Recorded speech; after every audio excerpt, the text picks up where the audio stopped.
ঈদ উল ফিতর এর সুন্নাহ আছে অনেকগুলো। কি কি সুন্নাহ আছে ঈদ উল ফিতরের?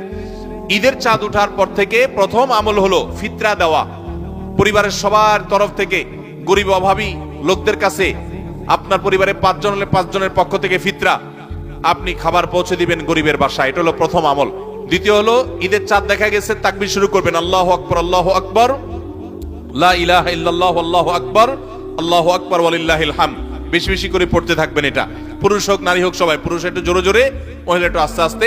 অবশ্য ওইটা ঈদগাহে আসার সময় জোরে জোরে পড়বেন, এক ঈদে জোরে এক ঈদে আস্তে, কিন্তু এমনি স্বাভাবিক অবস্থায় সাধারণ গতিতে পড়বেন নারী পুরুষ সবাই যার যার মতো করে তাকবীর।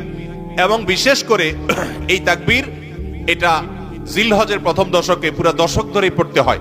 যাই হোক, এই ঈদের চাঁদ ওঠার পর থেকে ঈদের নামাজ পড়তে তাকবীর আমরা শেষ করে পড়তে থাকবো। তৃতীয়ত হলো মেসওয়াক করবেন। 4 নম্বর হলো গোসল করবেন ঈদের দিন উপলক্ষে। 5 নম্বর হলো সুন্দর পোশাক পরবেন, যা আছে এর মধ্যে সুন্দর, নতুন হওয়া জরুরি না। 6 নম্বর হলো সুগন্ধি ব্যবহার করবেন। 7 নম্বর হলো আপনার খেজুর খেয়ে তারপরে ঈদগাহে আসবেন, খেজুর খেয়ে মিষ্টি মুখ করে ঈদ উল ফিতর ঈদগাহে আসবেন। এরপরের সুন্নাত হলো যে রাস্তায় ঈদগাহে যাবেন আরেক রাস্তায় ঈদগাহ থেকে ফেরত যাবেন। এগুলো হলো ঈদের সুন্নাহ।